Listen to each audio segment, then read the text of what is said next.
So, question. Why do you think people bully other people? Ooh, brain teaser. Yes, you, eager one. It's 'cause they're jerks. It's because their hearts are 3 times smaller. Got a baby heart. You a little heart. It's 'cause they weren't hugged enough as a child. Let me love you. Take the hug. They're not mean. They're just territorial. Don't touch the babies. Don't touch their food. You just need to wear looser pants. Hormones! They don't know what to do with their bodies. They're not angry, they're hangry. Just give them a Snickers, something. I think it's because they're so happy and joyful and fulfilled that they just have to balance out the rest of the universe. Well, Mama always said that hurting people hurt people. Well, to fully answer that question, we're gonna dig deeper into the story of a guy who bullies on this week's episode of The Incident.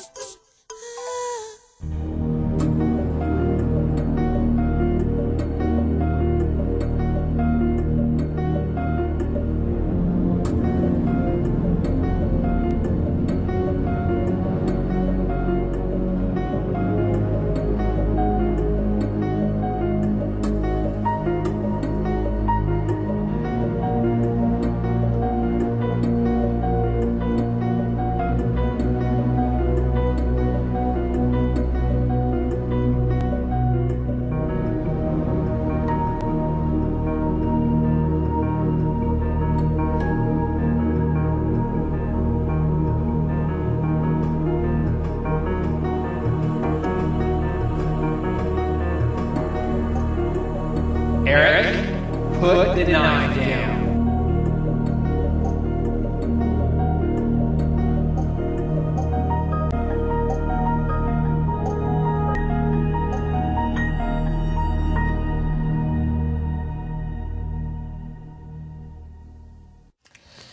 So, Brock.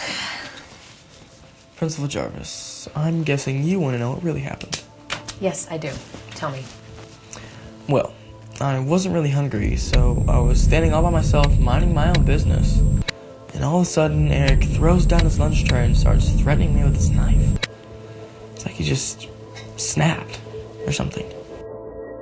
Wow, that must have been really frightening. Yeah. Please continue. What do you mean? That's it. Eric threatened me with his knife. What more do you need to know? What are you most afraid of, Brock? Afraid? I'm not afraid of anything. Oh, come on. Everybody's afraid of something. Take me, for instance. Heights. What are you talking about? Well, I'd like to know what a person's most afraid of. It's easier to understand where they're coming from. And I'm just trying to understand you, Brock. Fine. I'm afraid of losers who wave knives at me. How's that? It was a plastic knife. It was still a knife. True. I think it's interesting that you called Eric a loser. Is that how you think of him? Look, the guy suddenly turned on me. I wouldn't exactly call him my best friend. Of course you wouldn't. Do you have a best friend? Well, Marcus, I guess.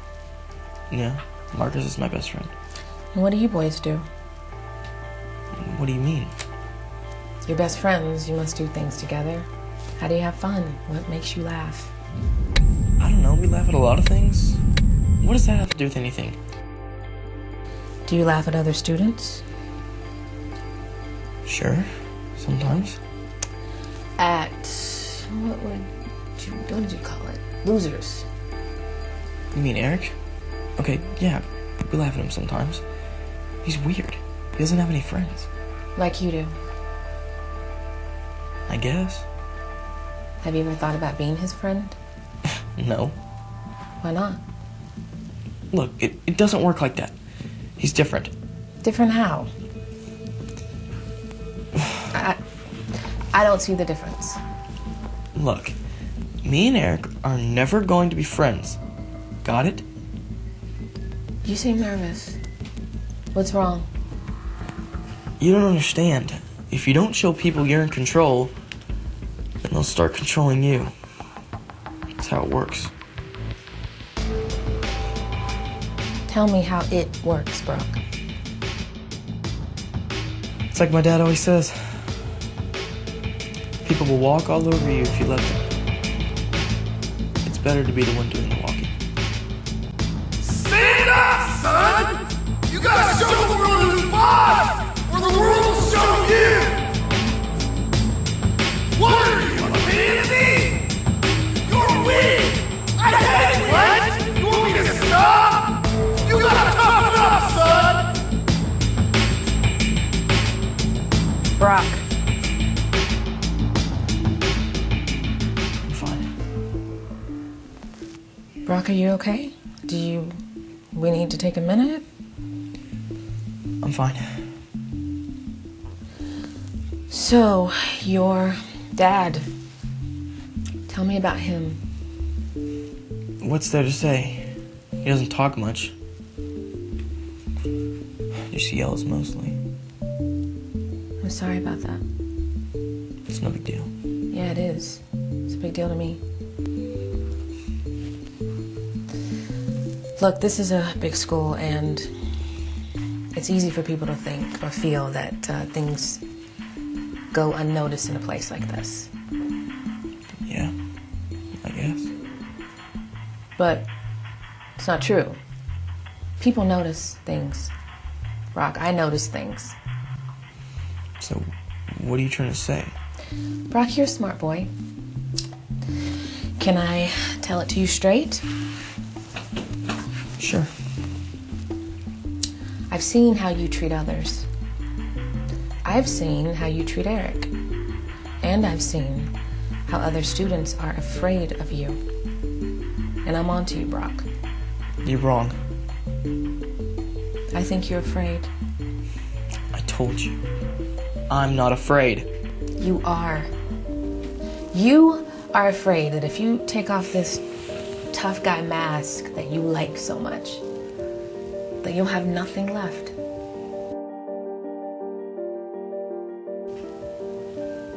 Whatever. I have to tell you, Brock, it isn't worth it. Treating others the way you do to make you feel better, it might work for now. Or to make you feel like you're in control. The truth is, you just feel alone. What? Me? I'm not alone. I have friends. Do you ever wonder if the friends that you have are just nice to you because they're afraid of you?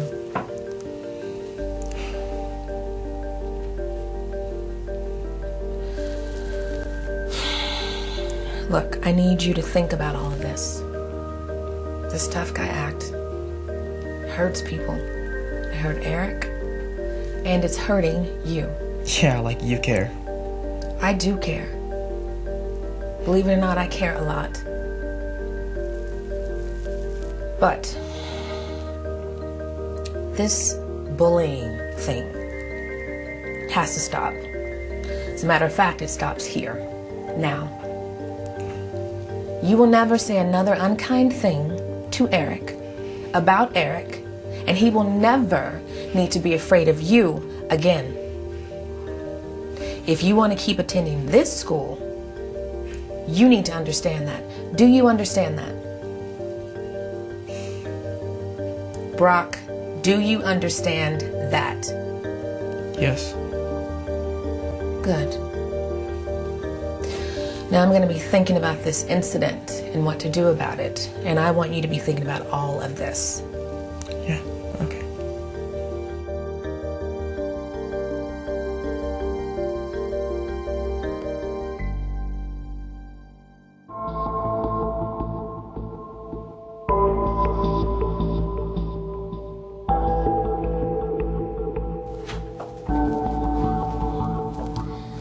Marcus Anderson, come with me.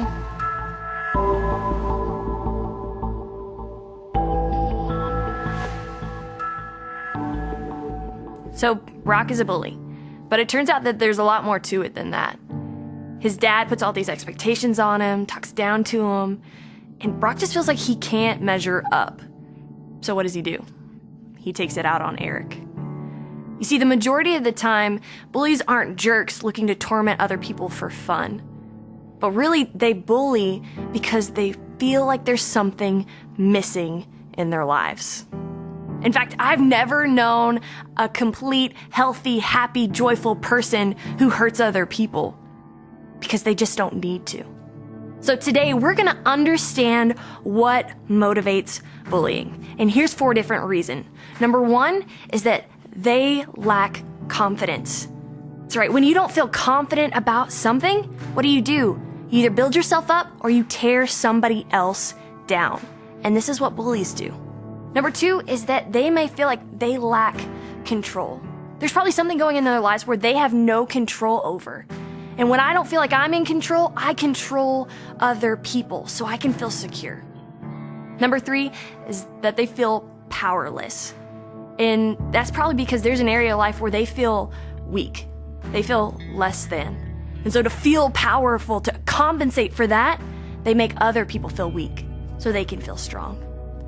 And number 4 is that they want to belong. If I make you feel like you're on the outside, at least I'm on the inside. It's not like they want to hurt people, they just don't want to be left out. Bullies bully because they're trying to make up for something not going right in their own lives. Now, that's not an excuse, and it does not make it right. But it does help us understand what's really going on. And not to see them as jerks, but as hurting people that God wants to heal. So if you have a bully in your life, first thing you need to do is talk to your parents. They need to know what's going on. Second thing I want to challenge you to do, and it sounds really hard, but I believe you can do it, is to pray for them. Pray that God fixes what's going on in their heart, that what's going on in their situation is okay, because as soon as that's fixed, everything else will be fixed too. Now, for those of you who've been bullying, now here's the thing, nobody wants to think that that's us. It's really easy to say like, oh yeah, so-and-so, they're totally a bully. But the truth is that in some way, we have all bullied other people. Whether it's talking behind somebody's back, whether it's sharing something we shouldn't on Instagram, whether excluding other people because we don't want them to sit at our table. That's bullying. It's making somebody else feel bad so that we can feel good. Now here's the thing, you might not have done it on purpose. You might not even known that you were bullying someone. But now you know, you need to stop it. You need to stop making other people feel bad so you can feel good. Because here's the thing, you're hurting people. You're hurting people and you're not helping you. See, here's the thing, I believe that you want things to be different and to treat people better. But oftentimes, we just don't know how. In fact, here's what it says in Romans 7:15 through 17. I really don't understand myself, for I want to do what is right, but I don't do it. Instead, I do what I hate. But if I know that what I'm doing is wrong, this shows that I agree that the law is good. So I'm not the one doing wrong, it's the sin living in me that does it. You see, I think for us, so many of us want to do the right thing, we just end up doing the wrong thing. And I think it's because we try to do it on our own. And here's the thing, God has not called us to do this or care for people by ourselves or in our own strength. So whatever you've got going on, you need to first know that there is a God who loves you, who cares for you, who's there to meet your need, who tells you you belong, who wants to forgive you and give you the strength to care about other people. There is a God who loves you, who cares about you, who wants to meet all of your needs. He tells you that you belong. He forgives you, and he gives you the strength to treat others differently. And when we go to him with what we're going through, we don't have to take it out on other people.